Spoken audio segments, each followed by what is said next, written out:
70 लाख, 12 लाख, 80 लाख, 22 लाख, 3 करोड़ करोड़। कि मेरे पास एक गाय का बच्चा है और मैं 2 साल के बाद उस गाय के बच्चे को 30 लाख का भेज दूं तो मैं 30 लाख रुपए कैश अपने उसमें दिखा दूंगा। खरीदने वाले भी कैश, बेचने वाले भी कैश, ये दोनों लोग खेल रहे हैं। और पिस कौन कर रहा है? मिडिल क्लास, सैलरी क्लास जो ऑलरेडी टैक्स्ड है। अस्सलाम वालेकुम। ईद उल अज़हा बिल्कुल करीब है, ख़रीदारी मवेशियों की जारी है, जगह जगह रश है। इसके साथ ही इत्तलात आ रही हैं कि करोड़ों का जानवर, लाखों का जानवर। इसकी हकीकत क्या है? कल फरहान साहब खुद भी अपने लिए एक बकरा ख़रीदने गए थे। पूछते हैं क्या सूरत हाल देखी आपने वहाँ? बहुत नाजुक सूरत हाल है। एक्चुअली द थिंग इज़ कि हमने लास्ट पॉडकास्ट की, thank you so much everyone for loving it so much. पता नहीं कहाँ से आवाज़ें आई और लोगों ने पसंद किया। कितनी जगह पे तो शेयर भी हुई है वो। हाँ, अल्हम्दुलिल्लाह। So it has been great.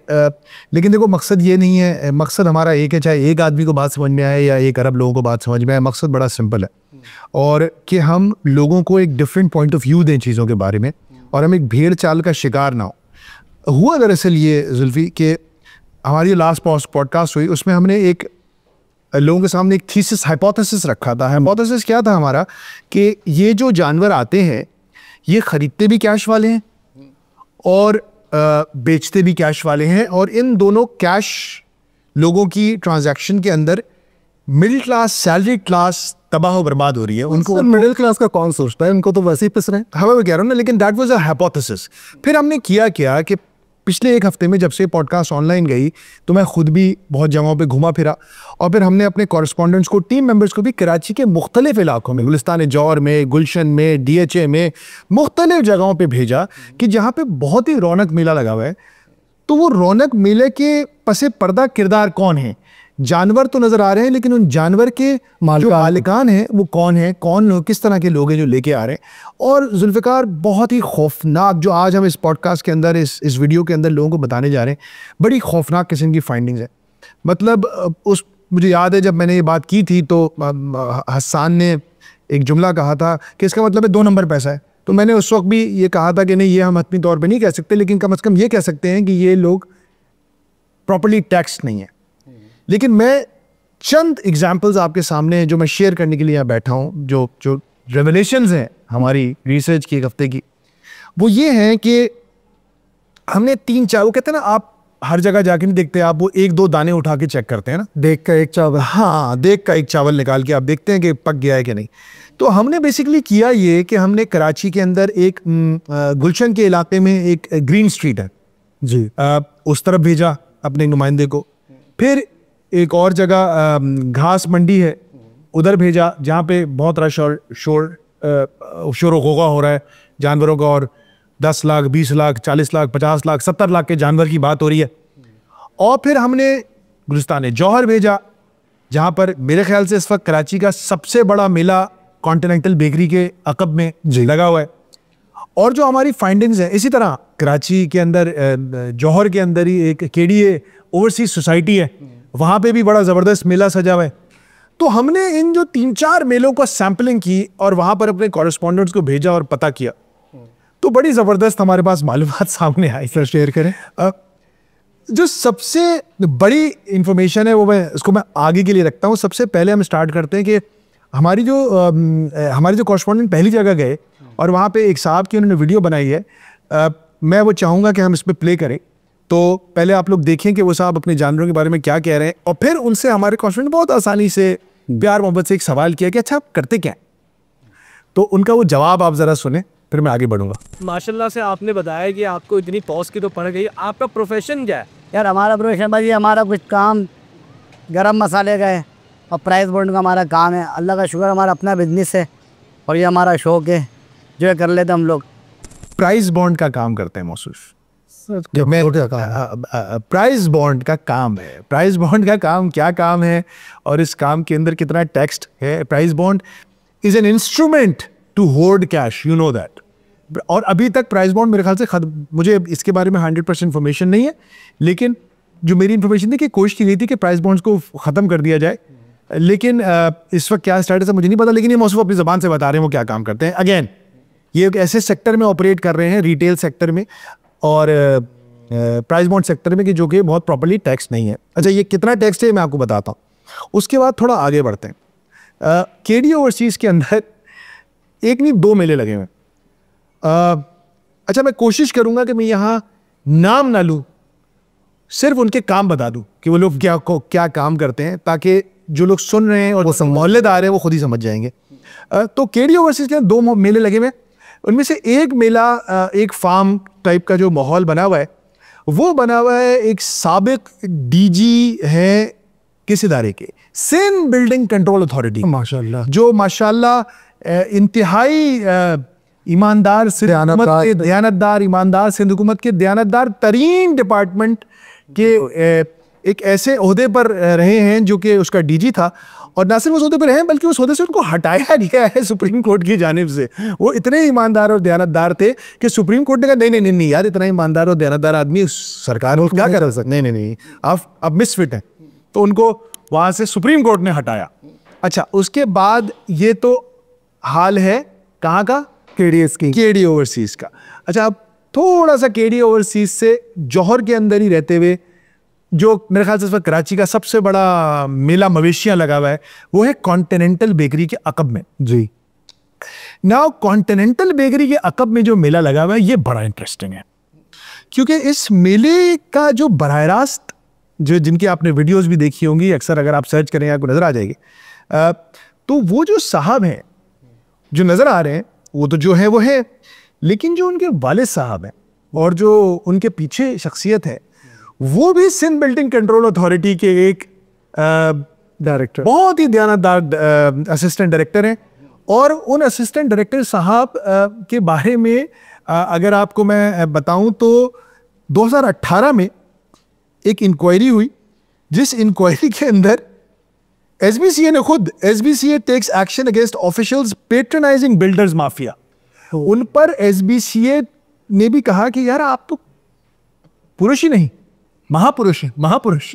तो एसबीसीए ने उनके खिलाफ कार्रवाई की और उनको पर शदीद मेजर पेनल्टीज लगाई। हमारे पास पूरी रिपोर्ट मौजूद है और ये साहब उन्हीं साहब के साहबजादे हैं माशाल्लाह। अच्छा, तो ये मैं आपको चावल के 3 दाने मैंने कराची के बताए, एक प्राइस बॉन्ड, एक एसबीसीए और तीसरा भी एसबीसीए। और ये वो लोग हैं जिन्होंने कराची के अंदर मेला मवेशी लगाया। लेकिन ये बात वो नहीं है। देखो, मसला ये है कि ये लोग कितने बहादुर हैं और कितने करेजियस हैं कि इनको इस बात की कोई परवाह नहीं होती कि यार हम ये करोड़ों रुपए के जानवर खड़े करेंगे और हम पर कोई नहीं पूछेगा हमसे ये जानवर कहां से आए।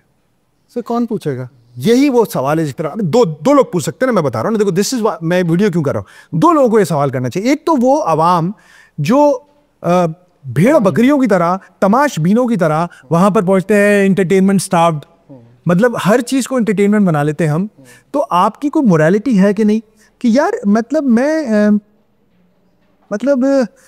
कहीं भी कोई तमाशा लगेगा मैं बस देखने खड़े हो जाऊंगा उसको, और उस बंदे के जिसके ज़राए आमदन इंतहाई मशकूक हैं, उसके उस पैसों से लाए गए जानवरों को मैं उसके डोपामीन को हिट्स दूंगा, उसके ईगो को मसाज करूंगा, वाह यार आपकी क्या बात है, और मैं आपको एक सेलिब्रिटी बना दूंगा।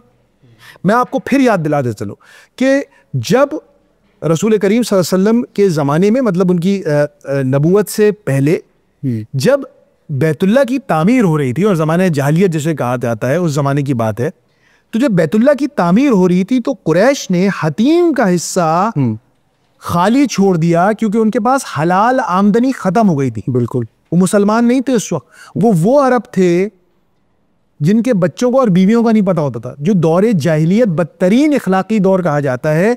उन लोगों के अंदर इतनी इखलाकी जुर्रत थी कि उन लोगों ने ये फैसला किया कि यार ये हमारे पास ना हलाल के पैसे ख़त्म हो गए, हम हराम के पैसे से बैतुल्ला नहीं, काबे कुत की तामीर नहीं करेंगे। तो उन्होंने हतीम वैसे ही छोड़ दिया, जो आज तक वैसे ही छुटा हुआ है।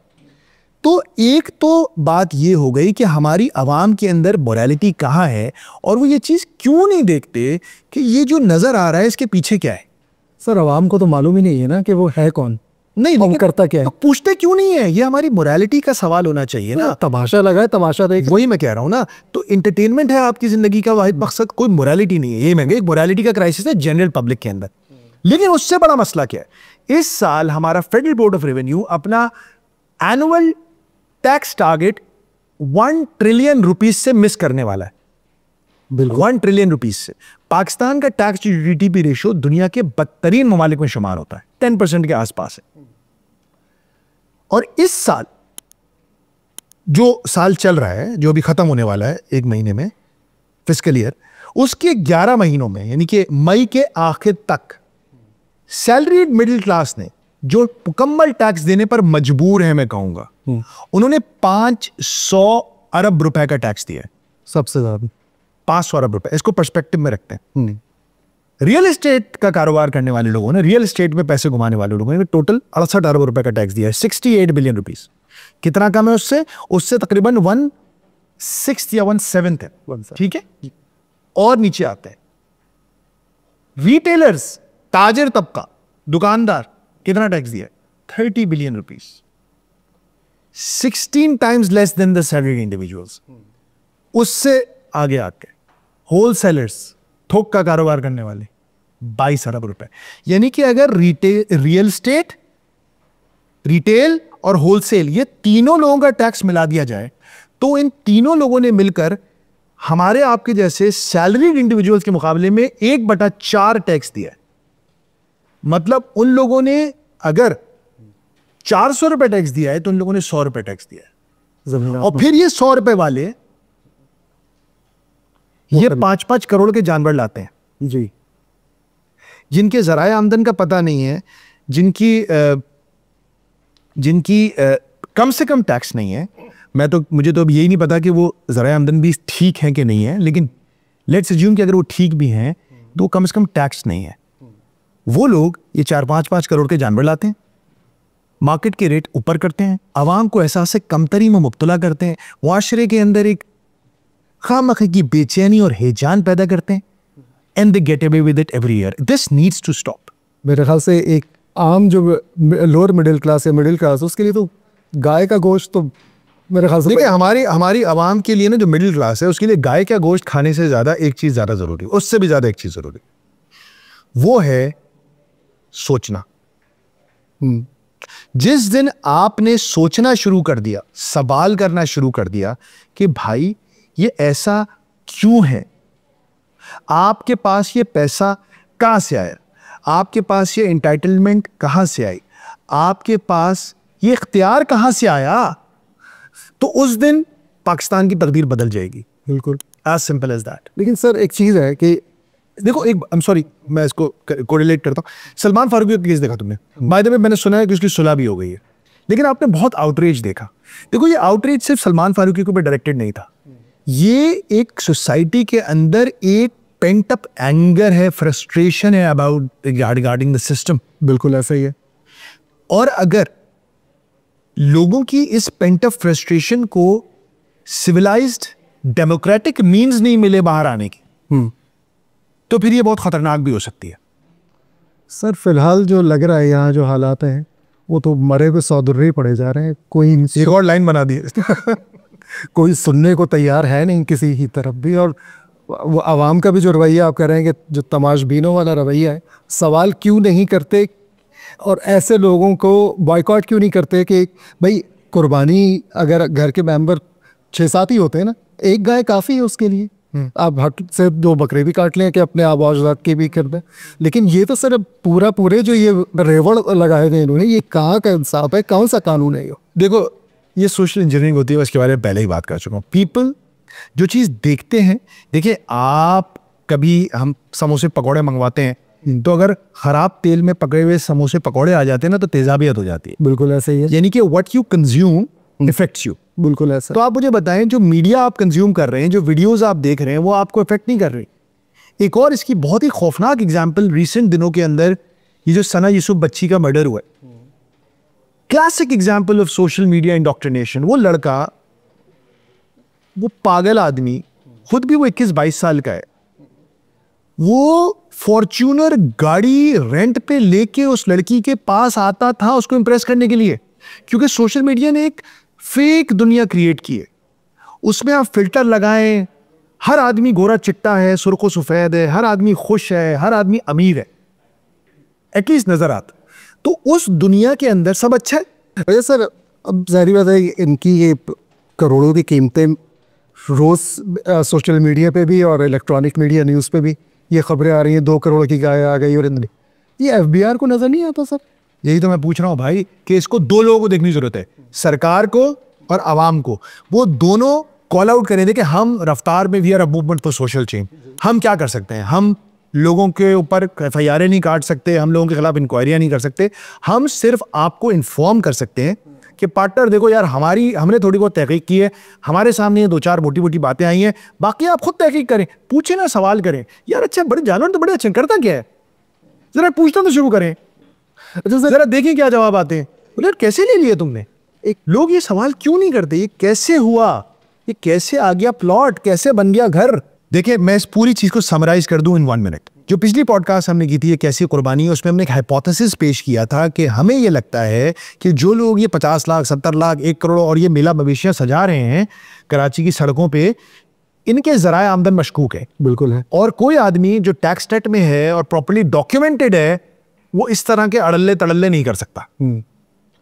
हमने एक हाइपोथेसिस पेश किया था। फिर हमने क्या किया कि पिछले चंद दिनों में हमने अपने कॉरेस्पॉन्डेंट्स को कराची दिल्ली मोहल्लों में भेजा, कुछ तहकीक की, कुछ रिसर्च की, तो हमारे सामने जो चीज़ें आई कि कोई सिंध बिल्डिंग कंट्रोल अथॉरिटी के मातूब, यानी कि जिनको सजा याफ्ता अफसरान हैं, जिनके खिलाफ कार्रवाइयाँ हो चुकी हैं, जिन्होंने मेले मवेशियाँ सजाए हुए हैं, कुछ प्राइस बॉन्ड का काम कर रहे हैं, कोई किसी और चीज़ का काम कर रहे हैं। मतलब हर बंदा जो नज़र आ रहा है 30 40 50 लाख जानवर खरीदता हुआ, कोई सैलरी क्लास, कोई मिडिल क्लास तो मैं नहीं कहूँगा, सैलरी क्लास का आदमी नहीं है, मैं मिडिल क्लास भी नहीं कहूँगा, सैलरी क्लास का नहीं है।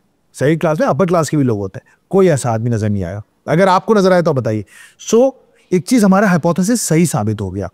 उस हाइपोथेसिस के सही साबित होने के बाद हमने 2 सवाल उठाए हैं। पहला सवाल हमारा अपने भाइयों से है, भाइयों बहनों से, कि खुदा का वास्ता है, अपने अंदर कोई मॉरल, कोई इखलाकी मेयार बनाएं अपना। हर किसी को खुदा ना बना लें, हर किसी की बुत परस्ती मत शुरू कर दें कि उसको आपने उठा के सर पे बिठा दिया हो, क्या बात है, क्या बात है, वाह वाह, शौक दा मोल नहीं, चीज की बात होती है। प्लीज थोड़ा सा कोई मोरालिटी लाएं। ज़राए आमदन, मैंने एग्जाम्पल दी कि मक्का मुकर्रमा के अंदर काबे की तामीर के ऊपर भी हलाल आमदन ना होने की वजह से तामीर रोक ली थी। दूसरी बात FBR है। यार आपके पास वैसे ही टैक्स इकट्ठा नहीं हो रहा, आप वैसे ही, मुल्क का बुरा हाल है, तबाही के दहाने पे मुल्क खड़ा हुआ है, तो पकड़े ना इन लोगों को, अभी पकड़े, हमारी ये पॉडकास्ट देखें और जाके पकड़ लें, पूछे भाई ये कहां से आ रहे हैं तुम्हारे पास जानवर, ठीक है? और last, to everybody, it is not what you do, it is how you do it. If your end justifies the means, फिर आप बड़े खतरनाक रास्ते पे चल रहे हैं। अगर आपकी जिंदगी का मौक़िफ़ ये है, आपकी जिंदगी का नजरिया ये है कि नताइज हर किस्म के जरिए को जस्टिफाई करते हैं, तो भाई साहब ये वाइल्ड वेस्ट में तब्दील हो जाएगा मुल्क। There should be a method to the madness. खलास, यही सवाल है। हमारी आपसे रिक्वेस्ट है कि कमेंट सेक्शन में आइए और इसके जवाब आप भी हमारे साथ तलाश कीजिए। बहुत बहुत शुक्रिया। खुदा हाफिज़।